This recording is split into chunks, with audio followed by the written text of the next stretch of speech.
Hello বন্ধুরা, আজকে 18ই August এবং উত্তর বঙ্গোপসাগরের নিম্নচাপ ঠিক 17 তারিখের দিকে দক্ষিণবঙ্গ ভাসিয়ে ঠিক আমাদের ঝাড়খণ্ডের ওপরে এখন নিম্নচাপটি অবস্থান করছে। এর ফলে আগামী 24 ঘন্টার মধ্যে ঝাড়খণ্ড, এদিকে বিহার, এছাড়া আমাদের ছত্তিশগড়, এছাড়া আমাদের পূর্ব মধ্যপ্রদেশের দিকে ভারী থেকে অতি প্রবল ভারী বৃষ্টিপাতের সম্ভাবনা রয়েছে। মানে কিছু এলাকাতে প্রায় 200 থেকে 250 মিলিমিটার অবধি বৃষ্টিপাত হতে পারে এবং গাঙ্গেয় দক্ষিণবঙ্গে 17 তারিখের দিকে ভারী থেকে অতি ভারী বৃষ্টিপাত হচ্ছে উপকূলের দিকে এবং হুগলি নদীতে জল এতটাই চাপ ছিল বেশ কিছু অঞ্চলে মাটি ধসের ঘটনা ঘটেছে এবং কিছু অঞ্চলে বন্যা পর্যন্ত তৈরি হয়ে গেছে। এছাড়াও আগামী 24 ঘন্টার মধ্যে দক্ষিণবঙ্গের পশ্চিমে ঠিক পুরুলিয়া, বাঁকুড়া, এছাড়া 2 চব্বিশ পরগনার দিকে বজ্রবিদ্যুৎ সহ বিক্ষিপ্ত হয় দু এক পশলা ভারী বৃষ্টিপাতের সম্ভাবনা রয়েছে। মানে এখনও উপকূলের দিকে ভারী বৃষ্টিপাতের সম্ভাবনা রয়েছে। মানে সব সময় সমান বৃষ্টিপাত না হলেও কিছুক্ষণ সময়ের মধ্যে, মানে অল্প সময়ের মধ্যে অনেকটাই বৃষ্টিপাতের সম্ভাবনা রয়েছে এবং আজ দুপুরের দিকে বজ্রগড় মেঘ ওঠার সম্ভাবনা সবথেকে বেশি রয়েছে। এছাড়াও আগামী 24 ঘন্টার মধ্যে আসাম, মেঘালয়, নাগাল্যান্ড, মণিপুর, মিজোরামের দিকে, এছাড়া জম্মু কাশ্মীরের দিকে, এছাড়া আমাদের কর্ণাটকের বেশ কিছু অঞ্চলে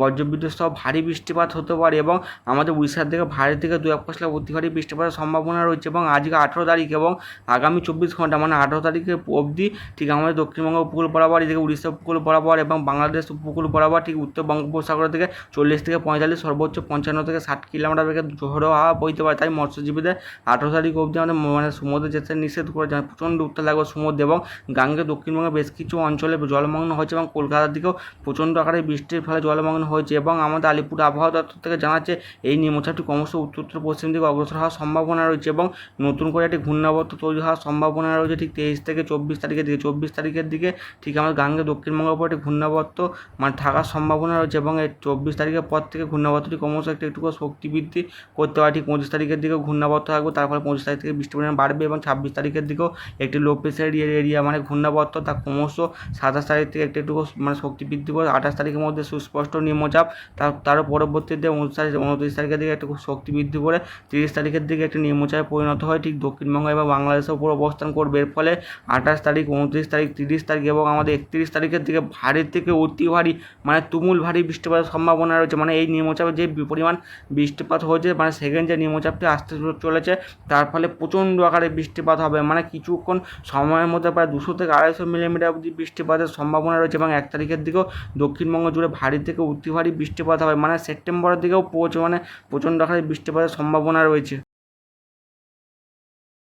ECMWF মডেল দেখে দেখা যাচ্ছে যে বেলা 10টার দিকে দক্ষিণবঙ্গের কলকাতা, এদিকে 2 চব্বিশ পরগনা, হলদিয়া, এদিকে তমলুকের দিকে, কাঁথির দিকে, বেলদার দিকে, বালিচক, পাঁশকুড়া, খড়গপুর এবং বেলদার দিকে বজ্রবিদ্যুৎ সহ বিক্ষিপ্ত ভারী বৃষ্টিপাতের সম্ভাবনা রয়েছে এবং মুর্শিদাবাদে বজ্রবিদ্যুৎ সহ বিক্ষিপ্ত ভারী বৃষ্টিপাত হবে। পুরুলিয়া, বাঁকুড়া, ঝাড়গ্রাম থেকে প্রচণ্ড ভারী বৃষ্টিপাতের সম্ভাবনা রয়েছে। জামশেদপুরের দিকে, ঝাড়খণ্ডের দিকে, বিহারের দিকে, এদিকে উড়িষ্যার দিকে ভারী থেকে 2-1 পশলা অতি ভারী বৃষ্টিপাতের সম্ভাবনা রয়েছে এবং আজকে দুপুর 2টো থেকে বিকেল 4টের মধ্যে দক্ষিণবঙ্গ জুড়ে বজ্রবিদ্যুৎ সহ বিক্ষিপ্ত ভারী 2-1 পশলা ভারী বৃষ্টিপাত হতে পারে, বিশেষ করে কলকাতা, সল্টলেকের দিকে, আলিপুরদুয়ারের দিকে এবং আলিপুরদুয়ার বলতে আমরা আলিপুরের দিকে এবং আমাদের উত্তরবঙ্গের দিকে বজ্রবিদ্যুৎ সহ বিক্ষিপ্ত ভারী বৃষ্টিপাত হবে। মুর্শিদাবাদ, বীরভূম, 2 বর্ধমান, সিউড়ি, এছাড়াও আমাদের ঠিক বর্ধমানের পাশাপাশি বাঁকুড়া, পুরুলিয়ার দিকেও প্রচণ্ড আকারে বৃষ্টিপাতের সম্ভাবনা রয়েছে এবং আজকে মানে ঠিক কালকে বুধবারের দিকে দক্ষিণবঙ্গের দিকে বজ্রবিদ্যুৎ সহ বিক্ষিপ্ত আকারে বৃষ্টিপাত হবে। তবে বুধবার থেকে বৃষ্টির পরিমাণ কিছুটা হলেও কমবে ঠিক আমাদের 22 থেকে 23 তারিখ অবধি এবং 23 তারিখের পর থেকে দক্ষিণবঙ্গের দিকে আবার বৃষ্টির পরিমাণ বাড়তে শুরু করে দেবে। 24 তারিখ থেকে ভারী বৃষ্টিপাত হবে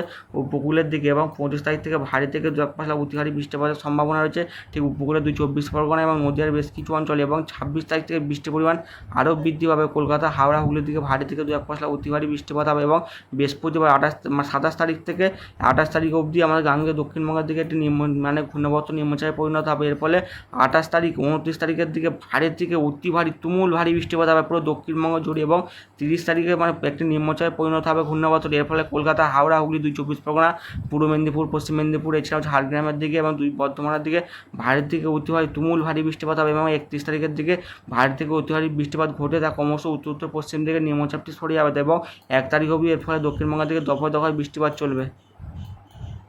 উপগ্রহ চিত্র থেকে দেখা যাচ্ছে যে নিম্নচাপের ফলে আমাদের গাঙ্গেয় দক্ষিণবঙ্গে আংশিক মেঘলা আকাশ রয়েছে এবং পুরুলিয়া, বাঁকুড়া এবং 2 বর্ধমানের দিকে বজ্রগড় মেঘ উঠতে দেখা যাচ্ছে এবং আগামী 2 থেকে 3 ঘন্টার মধ্যে ভারী থেকে অতি ভারী বৃষ্টিপাতের সম্ভাবনা রয়েছে ঠিক পশ্চিমের জেলাগুলিতে এবং কলকাতা, হাওড়া, হুগলির দিকেও হালকা থেকে মাঝারি বৃষ্টিপাত হবে এবং বজ্রগড় মেঘ বিহার, এদিকে ঝাড়খণ্ড, এছাড়া পূর্ব মধ্যপ্রদেশের বেশ কিছু অঞ্চলে মানে বিশাল আকার একটি মেঘ দেখা যাচ্ছে। এর ফলে এই মধ্যপ্রদেশ, এদিকে আমার ঝাড়খণ্ড, বিহারের দিকে প্রচণ্ড আকারে বৃষ্টিপাতের সম্ভাবনা রয়েছে।